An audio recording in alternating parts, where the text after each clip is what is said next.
Hello everybody and welcome to this CyberFirst showcase. Thank you so much for joining us today. Whether you're a student, a teacher, a parent or guardian, or somebody just looking to support and find out a little bit more about careers in cybersecurity, we really hope you enjoyed today's showcase and thank you so much for joining us. My name is Eleanor Hardman and I currently work for Cynam and I will be the host for today's session. So just a little bit about what we're going to be exploring. So today is really to celebrate those individuals who have recently received their exam results and talk about what could be next. We hope that this showcase and event is both inspiring and reassuring and just gives you some potential options about a future career in cybersecurity or other careers. We have an amazing lineup of inspirational speakers who are all really excited to speak to you today. So a huge thank you to Bamboo Technology, North Tower Consulting and Project Pioneers. We'll be joined by Simon from Bamboo, Mohammed from NTC and Abby, Taylor and Amelia from Project Pioneers. If you are joining us live, we do encourage you to use the YouTube live chat box. So this is how you can ask questions to our speakers in live time and they are ready and raring to answer your questions. Unfortunately, you won't be able to ask questions if you're watching this on demand, but hopefully you will do if you are tuning in live. So as you can see, these are our amazing speakers who will be joining us today. So quickly, before we get into the main event content, just a little bit about CyberFirst and what it is as a programme. So for those of you who don't know, CyberFirst is a programme designated to identify and nurture a diverse range of talent and talented young people. So it's to introduce them to the fast-paced world of cybersecurity, and there's loads of ways that they support young people and people interested in the industry. So they have amazing UK-wide events, they have free online resources, educational events, professional advice, and it's all to teach people about the potential careers in cybersecurity and really help them nurture them on their journey into it. If you haven't already checked out what CyberFirst is, we do recommend that you do that. There's loads of stuff online and how you can get involved, so we would recommend doing that. So we're going to get into the main event content now. So as you can see, we've got lots of lovely speakers here. So I won't do their introductions, I'll let them do that themselves. So everybody on the screen, if you could let us briefly know who you are and who you represent, that would be brilliant. So Simon, I'm going to start with you if that's okay. Hi, I'm Simon Hearn. I work for Bamboo Technology Group. I'm head of cybersecurity. I've worked for the group for 7 years now, and I started my career as an engineer. Brilliant. So I'm going to work my way around the screen. So Abby, if we could come to you next. Hi, I'm Abby, and I'm actually currently on a gap year, having worked for Cynam for a couple of months as a cyber research analyst and about to go and start an apprenticeship in the industry. Brilliant. Thank you, Abby. Taylor, you next. Hello everybody, so I'm Taylor Watson. I currently work as a Cybersecurity Associate, as a Cybersecurity degree apprentice, and I'm also one of the co-founders of Project Pioneers. Brilliant, thank you. Mohammed? Hello, I'm Mohammed. Firstly, congrats for getting your results. I work at North Tower Consulting as a software developer apprentice, and I've been here for just shy of 9 months. Super. And last but not least, Amelia. Hi, I'm Amelia. I am a degree level technical apprentice at Lockheed Martin and another co-founder of Project Pioneers. Amazing. Thank you so much, everyone. So like I said, these are brilliant speakers who will be joining us today. So I suppose let's get into it. So because there are so many of you and we do unfortunately only have an hour, we will have to keep your answers reasonably short and concise. But if you could just go through how you found your exam journey, how did you feel, how did you do, and what was your pathway into the industry? So Simon, I'm going to come back to you first, if that's okay. Okay, so I'm a bit older. I did my exams a while ago, and I was one of those people which kind of coasted through my exams and probably could have worked a bit harder, but kind of just managed to get by quite a bit. I did an AS level in IT, and I just didn't really know what I wanted to do at the time. I went off and did a degree when I finished school in business management, which wasn't really probably the right choice. It was more kind of doing the thing I thought my parents thought I should do at the time. And obviously I've done a few bits and bobs in the meantime, and I've ended up getting back into IT, which has always been my passion. And I too have recently just completed the cybersecurity degree, which obviously I've done as a 37-year-old, as opposed to doing it as a bit younger. So it was a lot harder this way around, but it was also an opportunity for me to kind of right the wrongs of me not kind of applying myself when I was a bit younger. But I guess the key takeaway I'd give you guys is, if you haven't done as well as you hoped you've done, it's not the end of the world. It's an opportunity for you to find what you are interested in. And I think if you've got a good work ethic and you're motivated and you do find something that you're passionate about, then you've just got to go for it and give it your best shot. Amazing. Thank you so much, Simon. Abby, over to you next, if that's okay. So I did my GCSEs pretty much just like anyone else did, and they went all right. And then I moved on to A-levels, which I actually had a really good experience with. I came out with an A-star, BBC, and I just didn't feel like uni was for me. I also compete horses, I do eventing, and I'm working that up as a professional hobby. So being able to fund that through doing an apprenticeship instead was more my sort of idea. Took a gap year to just get some experience, see if this was definitely the industry for me. And as well as that, just building up everything with the horses, training with some elite event riders. And I'd say the message here is just to take what you enjoy as an indicator as what you should go into, and don't let anyone else have that choice but yourself. Amazing. Thank you so much, Abby.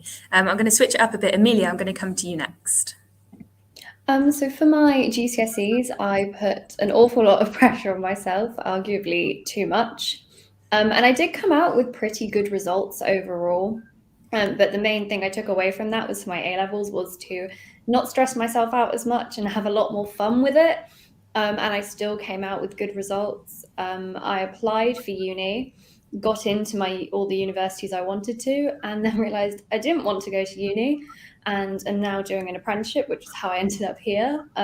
So I guess my best bit of advice and takeaway from my experience is that you can always change to do what you want. Nothing is ever set in stone.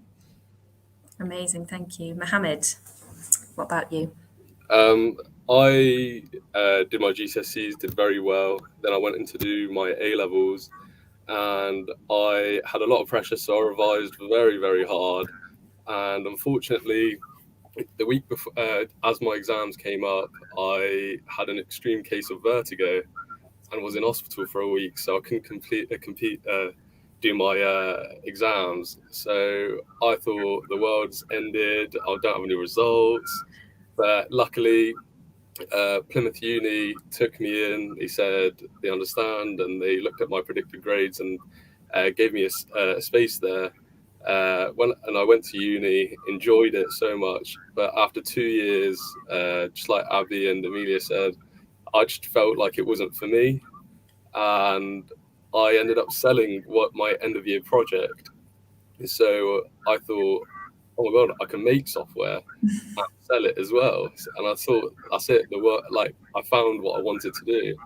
So I was very quick to jump onto that, and I dropped out of uni, and it just wasn't like the dream I thought it was going to be. So I had to search around for something that I really wanted to do. And I suppose that's how I came across an apprenticeship. And even then, it wasn't even an easy process. You get so many rejections, and you have to find one that fits you. So I suppose the moral of the story is, no matter what happens, just never give up and always to be resilient. And you'll always find something that you'll truly love if you try and find it. No matter as hard as it gets, basically. Yeah. Thank you. I also went to Plymouth University. I didn't know that you went there. Oh, yes. Wow. I did events management. I didn't do really anything related to the cyber industry. I just followed my passion. So I got okay GCSEs. They weren't too bad, but admittedly my A-levels, they weren't that good.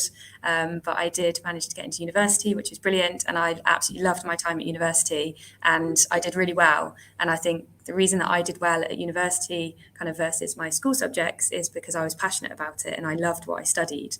And I think for me, that's a massive message. It's, it doesn't matter what grades you get, albeit good grades are brilliant and congratulations to those people who did get them. But, if you didn't get the grades that you wanted, it's not the end of the world. As long as you do something with passion and you love what you do and you've got motivation and drive, I really think you can achieve anything. So that for me is a key message.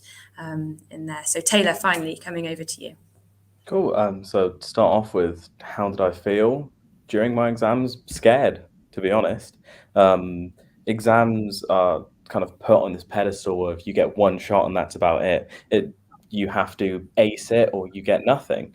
And granted, it didn't really sink in until I'd probably say about 2-3 months before the exams, where I did very little revision. So then we get to 2-3 months before the exams, and I'm cramming probably about 150 to 200 practice questions a night to try to get as far as I could. And I got really quite close to burning out. And fortunately, I got the grades that I needed to be able to get into my level 3 apprenticeship. But it was, if I could go back now and give myself some advice, give 16-year-old me a piece of advice, and it would be to just chill, really. Because the thing is, something which I find is so many students put so much pressure on themselves to get such good grades and believe that is the be all and end all, that pressure itself can almost give them lower grades because they're spending so much time worrying on how well that they're going to do and less time on thinking, well, what am I not so good at? What can I build up? What am I good at? I think for how do I do? Oh gosh, I think I got like, well, actually, no, I work in cybersecurity. I got a 6 in computer science. I think got like a 7 in maths and a in IT. But I think the key thing that the exams taught me was that it's not about what you get at the end, but more so the disciplines that you're taught in the revision, in the writing, and all of it.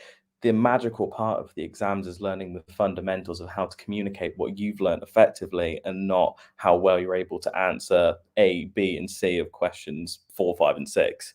How did it work with my pathway now? Well, from all of that technical writing and the sort of formal writing and the important, like, just understanding how to effectively communicate, I end up doing it a lot within my job now.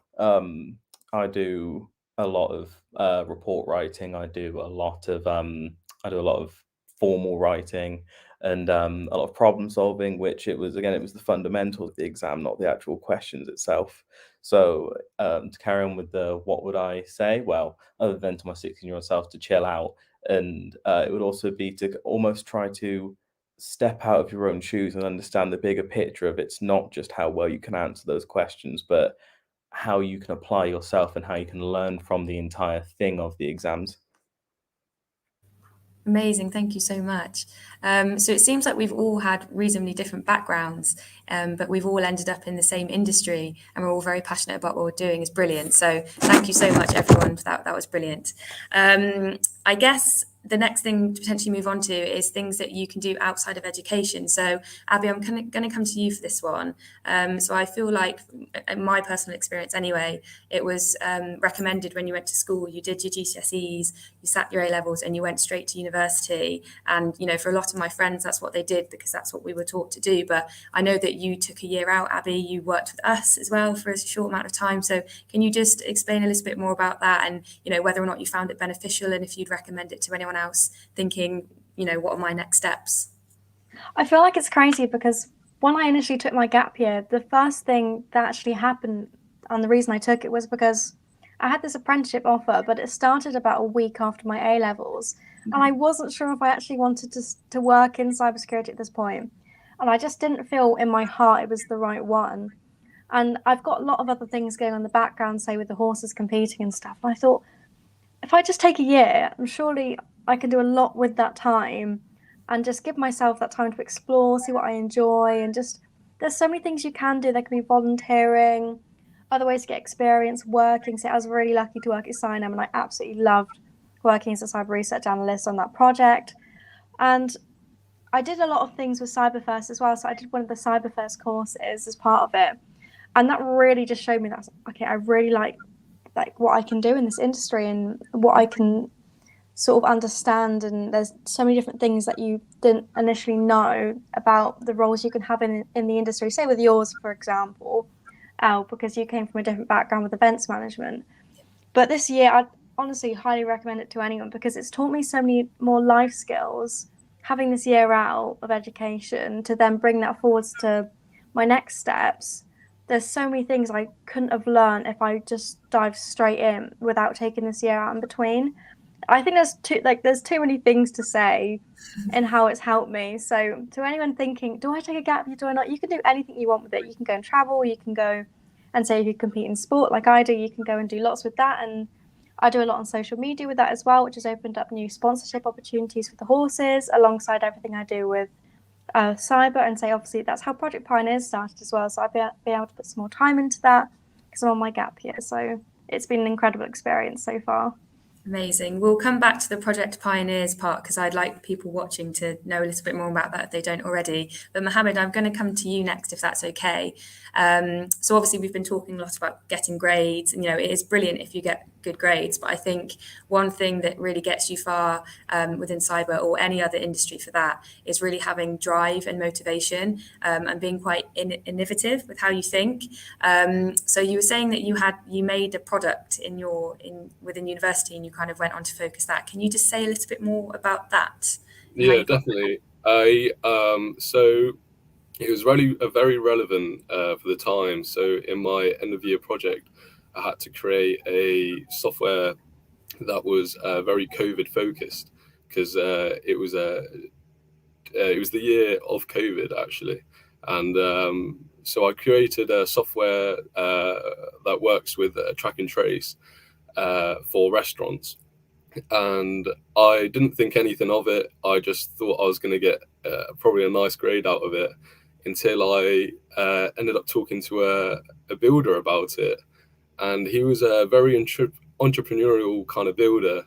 And he told me I can do something with that. That's something people are interested in. And I think that's the one thing that university never taught me was they always taught me how to create, but never how to really put it into the market or how to actually even just putting it into place, which is very, very, very important. They never taught me that. But going on with this builder, he had a lot of contacts that we went and met up with, and we spoke a lot about it. And we ended up putting our product into place into 6 restaurants, which I thought, oh my God, like, I thought I was going to be a millionaire, I mean, it just wasn't the case, but I thought that's it, I made it. And I think that's what made me really think about my choices at university. But I mean, I've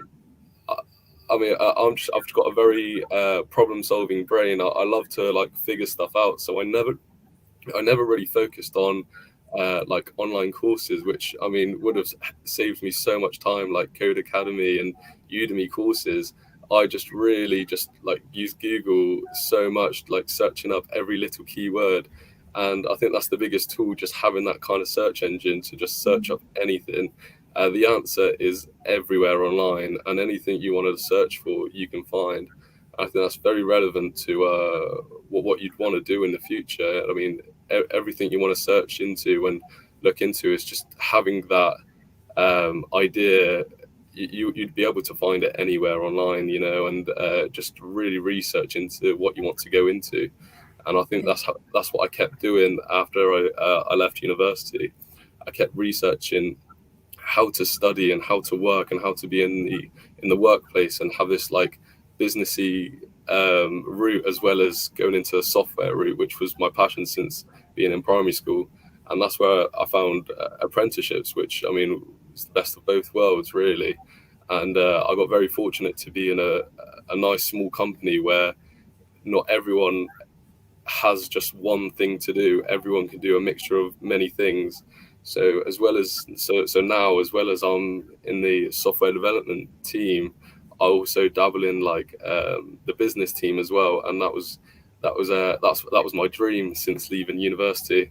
And I feel like anything you really want to look for, it just starts with an idea, and you can find it anywhere on the search engine, really.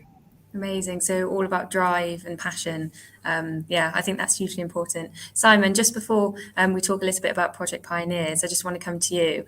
So Mohammed briefly spoke about, being able to search for anything and be able to find resources online. What are your thoughts about online courses and, personal development and all of that kind of stuff? Have you done much of it? Yeah, I've done a bit. Some of it online and some of it so not online, but through work, by being proactive. Or I've always kind of had the mindset, and I think it's if you want to kind of get somewhere and you want to progress within your career, and the way that I've managed to get from starting off as a junior engineer and ending up head of cyber is trying to say yes to opportunities when they present themselves.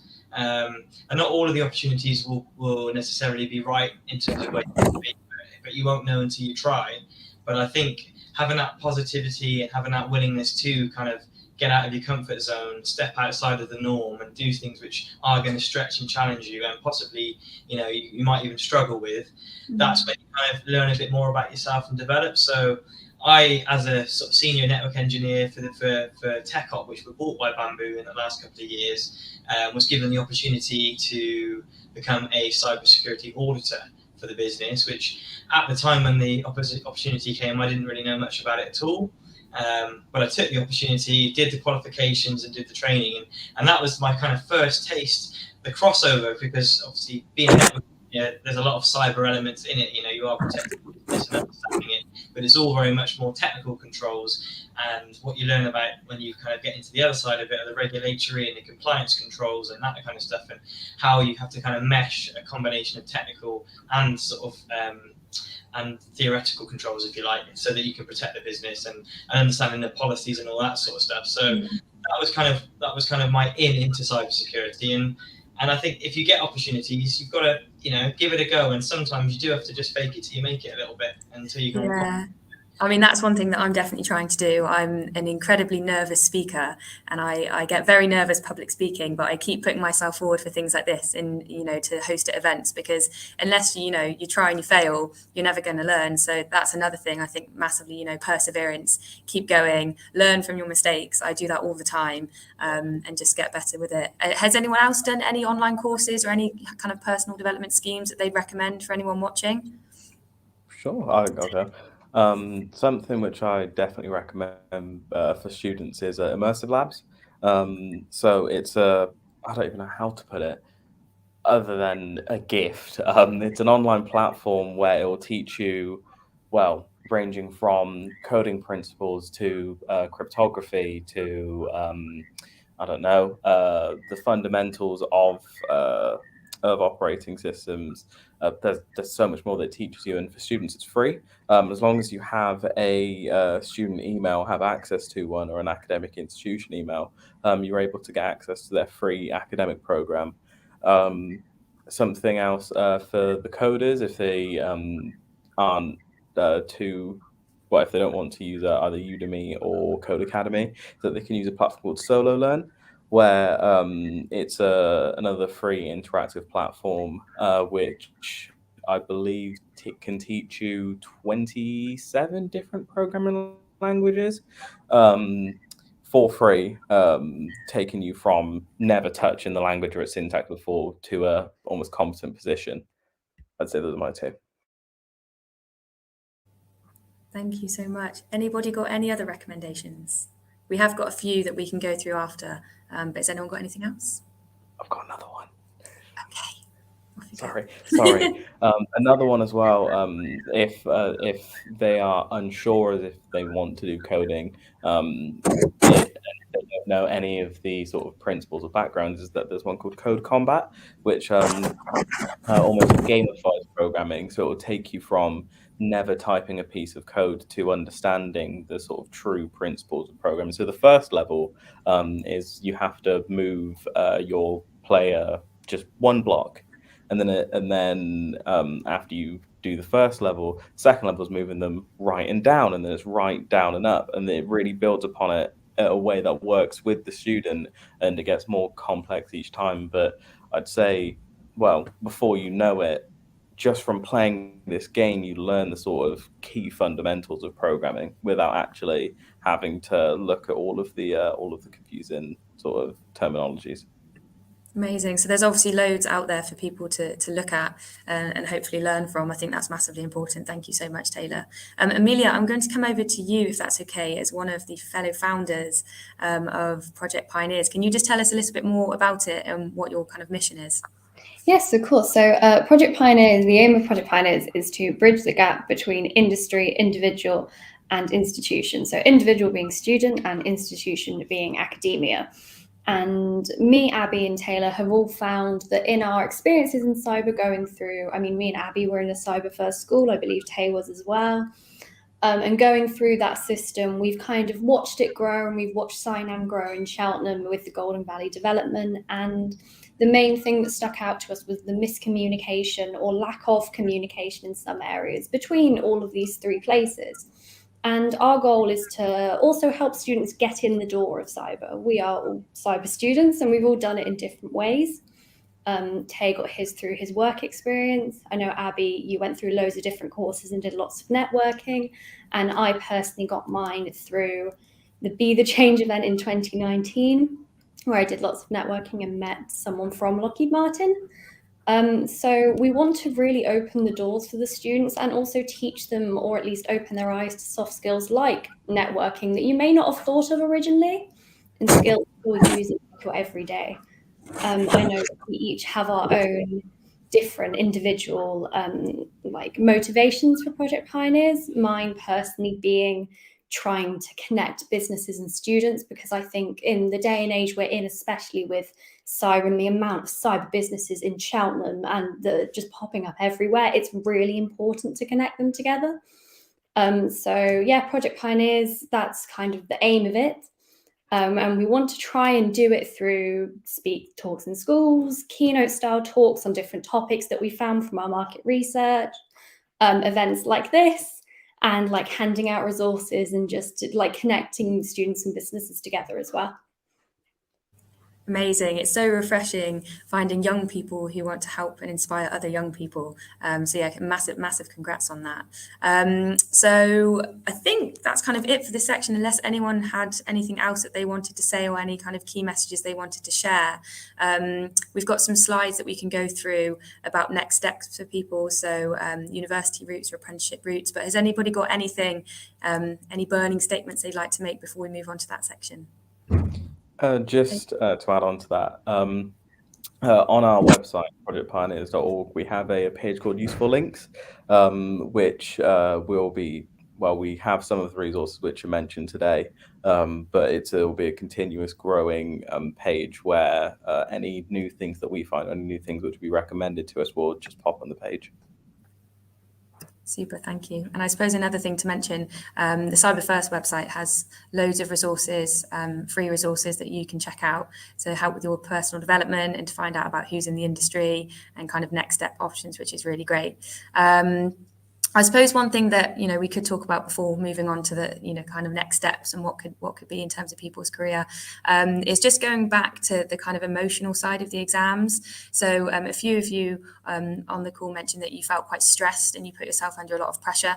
I mean, do you have any advice for people going through that, you know, really kind of struggling with their mental health and their emotions? Because it can be such a stressful time for people. And, you know, myself, speaking from a personal point of view, I thought it was the end of the world and I didn't get the exam results that I wanted. And I was so upset and I cried an unbelievable amount of tears. And I just look back at it now and I realized that I shouldn't have done that because, you know, granted, I was allowed to feel upset at the time, but it didn't stop me, you know, getting the degree that I wanted to and the job that I wanted to at the end of it. So I think that's quite an important thing to talk about. Mohammed, can we come to you first if that's okay? Yeah, I mean, same as you. When I was in hospital and realised I can't do my exams, I thought it was going to be the end of the world, you know. But I think the biggest thing for me was just speaking out your emotions and talking to people. It just really helped me because, I mean, firstly, it really helps you just to like calm down a bit more, and secondly, it opens up opportunities. I mean, people around you know so much as well, and there's a lot they can advise you to do, and that's how I learned to even like go to universities and ask them to take me on and really explain what happened. And if I wasn't advised that from people that I spoke to. I don't think I would have ever went to university and would have probably done nothing. But I think just talking to people is a big thing, and it would help you both mentally and physically. I mean, I ended up going to uni. Granted, it wasn't the thing for me, but I think everything is a learning curve. Any mistakes you make is a big learning curve, and you will learn from them. And yeah.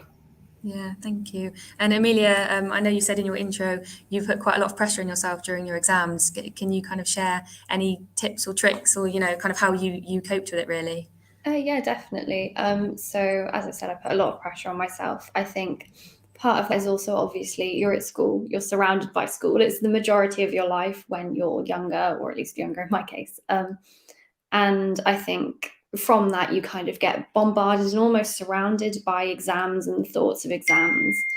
But overall, I think the best piece of advice I have is try and find a good balance between your social life and exams, because having those life experiences and going out with friends and making sure that you don't regret anything once you've finished school, I think is more important than exams, because I think they're one of the things that you'll look back on more than your results. Amazing, thank you. Simon, have you got anything you'd like to add? I think it's really easy to pile the pressure on yourself. And I know I'm personally really guilty of that. And that's probably one of the things I've learned the most, having recently done a degree as an adult versus not finishing my degree when I was a young adult. And whilst this time around, I did put a lot of pressure on myself to get this one done as an opportunity to show myself that when I didn't finish my degree first time around, I could. I was doing this degree during COVID as well. So during my second year, I ended up in hospital for a couple of weeks, and I had deadlines which were due during my time in hospital. And at the time, it's very easy to let that feel like it's the absolute end of your world. And even as 20 years on, I should know better. But I think the key thing that I learned, or the key thing that I kind of clung to, was as long as you don't bury your head in the sand about it and you do the right thing. So I contacted the uni, told them where I was, understood what my extensions were, understood what the consequences might be, and then made a plan to kind of get through it. That's the best way, because then you kind of manage your own expectations and where you're going to be with it, and then that way you're not just stressing out and just underneath all this pressure. And I think the other thing is it's just to talk to people. There's lots of people that can help you, whether it's in and around you at work. Like Mohammed said, online there's literally the answer to every question that ever exists, probably, provided you're prepared to look for it. So it's just a case of kind of using the resources that are there, talking to people, and not just kind of burying your head in the sand and just thinking it's all on your own shoulders and there's no support there, because there is. Yeah, thank you so much, Simon. Abs, anything from you? I remember feeling exactly like you did, Al, when I actually failed my driving test the first time. I was just in absolute tears. I didn't know what to do. I was just really upset that I didn't go to plan. But I think it goes to show that there's always another opportunity, because eventually, of course, I passed that, and there's so many things that you just need to try, even though it can be hard to put pressure on yourself in those sort of situations. But try not to just fully channel that's the be all and end all. There are other things to go and do, and like Amelia said, not to cut off, say, things, but go and experience life with your friends and go and have fun as well, because I think that's another stigma, is that some people think that you've got exams, you can only work on your exams, you can't do anything else, you must just think about that all the time. And it's important to find a balance, because it actually helps your mental state quite a lot. And then say Taylor, when he experienced burnout as well, you've just got to find the balance that works for you, and you've got to give yourself a break at times. Obviously, work hard, put that effort in, but make sure you don't take it too far and tip yourself over the edge. Thank you. And Taylor, finally, anything from you? Yeah, I think a thing that really comes to mind with this is, I'll get to why, is when you hear adults saying that school is the best years of your life, and the things you don't listen, it's not something which you can really sort of comprehend or almost understand until afterwards. And what I'll say is, we're saying these things and that everything is going to be fine But it really is, because if you look back, this is for the students, if you look back on all of the bad days that you've had potentially within your life, you're still here, you're still going, and there is a light at the end of the tunnel. As I said, I was scared with my exams because I was uncertain of the unknown, and with that, I didn't know if, well, I'd be able to continue going on because of this pressure, because of this stigma, and I think definitely I'm here. I've been able to, well, live my life to the fullest even after the exams, and really it is just it's hard to step out of your own shoes, but being able to take a look at it from the outside and really understand that it is just a small blip and that everything is going to be fine, and even if it doesn't go as you want it to, that's fine. If it goes how you want it to, that's also fine. I think the only the only person who really you should be going against really is yourself, to try to be better the next day. And if students continue to spend so much time worrying about their results of what they're going to be, what they have been, or what it may be, I think just stop. As a good friend once told me, all of the what ifs are just intrusive thoughts. They're not there for anything really. They're just there to get you down. More, and to take from what Amelia said, when you have a moment of what if, reach out to your friend, distract yourself. If you're not doing some revision and you're thinking, oh no, what if I don't pass? Do some revision. Talk to your mum, your dad, your cat, your dog. Everything's going to be fine. Thank you, Taylor, so much. And thank you, everyone, for your honesty. Hopefully the people watching at home can relate to that and take something from that. Really appreciate your honesty. Thank you, everyone. So we've just got some brief slides here for you to look at. So what can you do next? So this is kind of tailored more towards university, but, you know, for those people who are at home who might not have gotten the grades to get into university, there's a process called clearing. So kind of as much as I know about it, I think, you know, this is when you didn't quite get the grades that you wanted, but there still is a way to get into university. So you can ring them up, explain your situation. I think it's been spoken about previously on the showcase, and, you know, you can still get into university. It may not be the one that you wanted, and you may not be going in with a piece of paper with the grades on that you wanted, but there still is opportunities to do that. So, you know, have a look at that and about what's involved within the clearance process. Career advisors, they're brilliant. You know, I didn't speak to my career advisor enough, I don't think, at school, but I definitely would do if I were to go back in time. So there's always advice there. You know, they're trained in this, they know what to say, they know how to help you. So please do get in contact with your career advisor. And then consider alternatives such as resits. You know, we've all been speaking about, oh, it's the end of the world if I don't get the grades that I want. There's resits. You can always redo them. I know a lot of my friends have resat things like maths and English because they didn't get the C that they needed. You know, that is always an option for people. So we've got that. Abby spoke about doing a gap year and taking some time out and, you know, exploring some alternative options. That's always a great thing to do. If you don't want to go straight into a job, gap years are absolutely brilliant. You know, would highly recommend.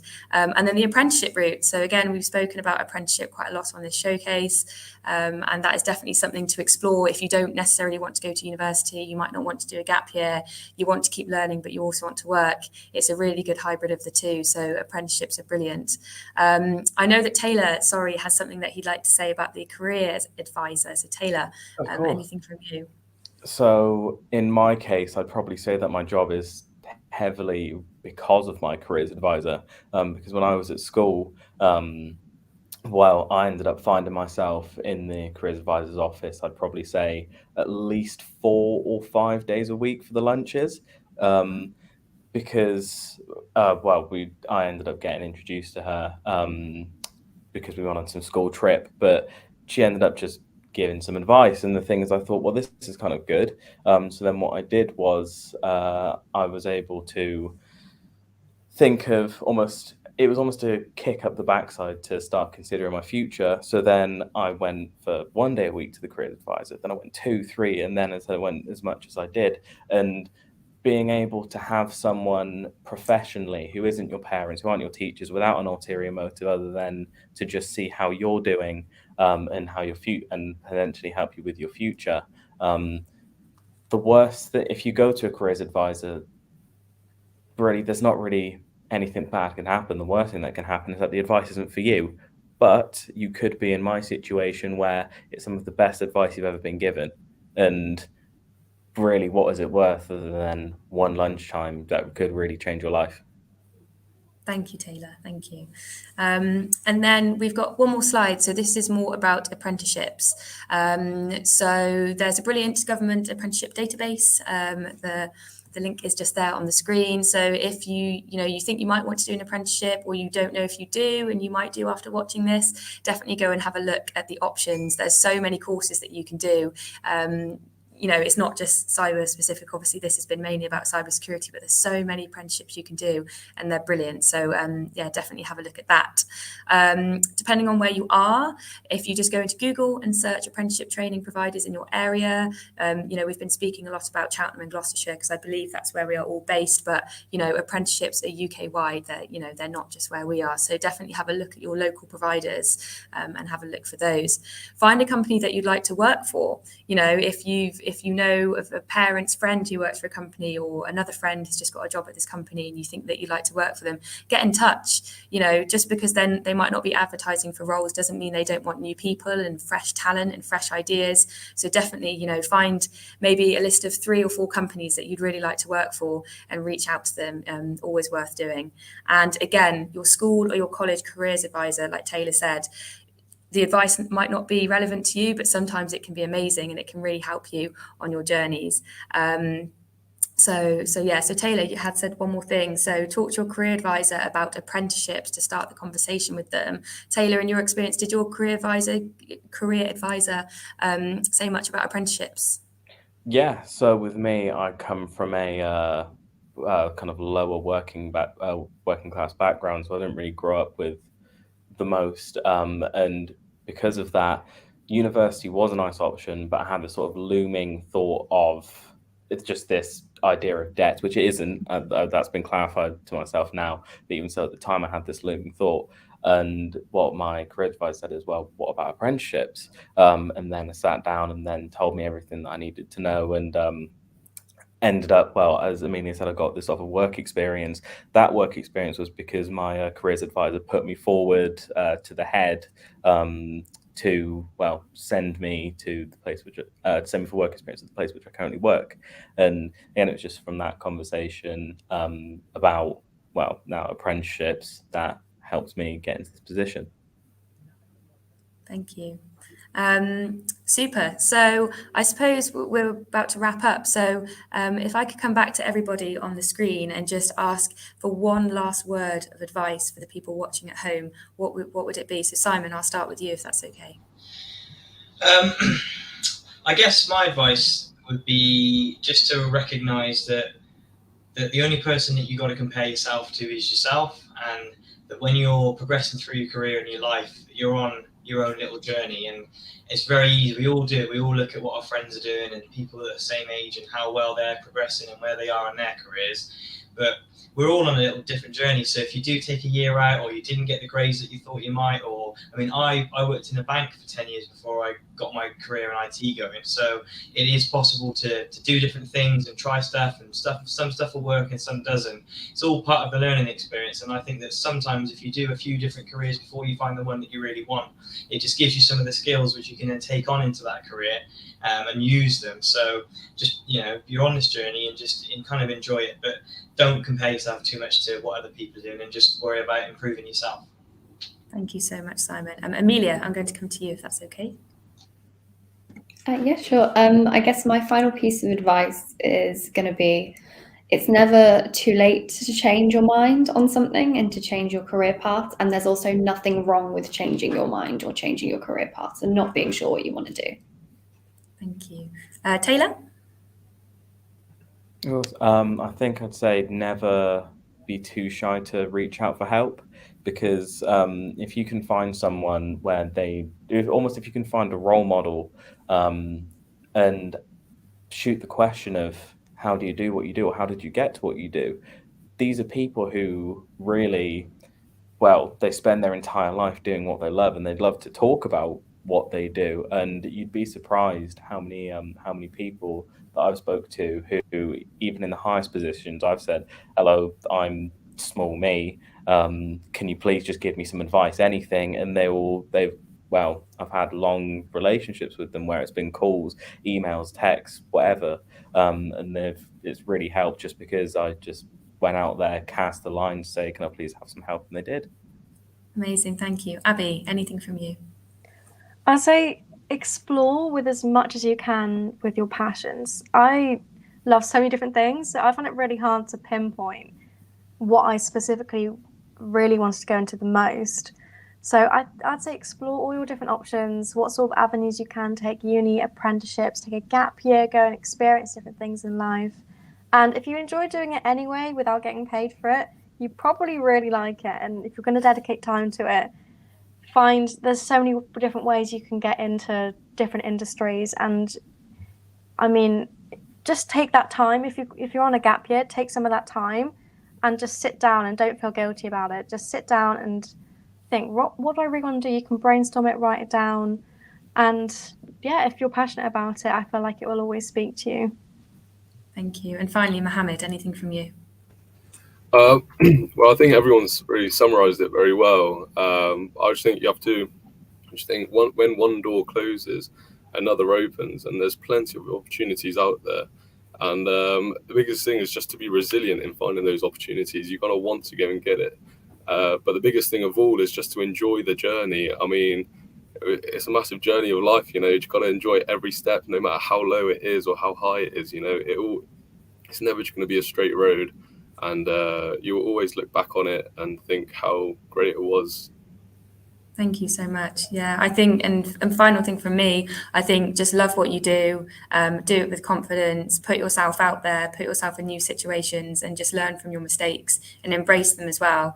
I'm still learning so much in my career, and I know that I've got so much more to learn, but I accept the mistakes, and I look forward to the future. So yeah, just love what you do, I think is such an important thing. So I think that's a nice wrap up to the event. So I hope everyone's enjoyed it. Speakers, thank you so much for joining us. You've been absolutely brilliant. I really hope that people at home have enjoyed it and taken something from it. I think there were some incredibly valuable words given and some advice. So thank you all so much. We really do appreciate it.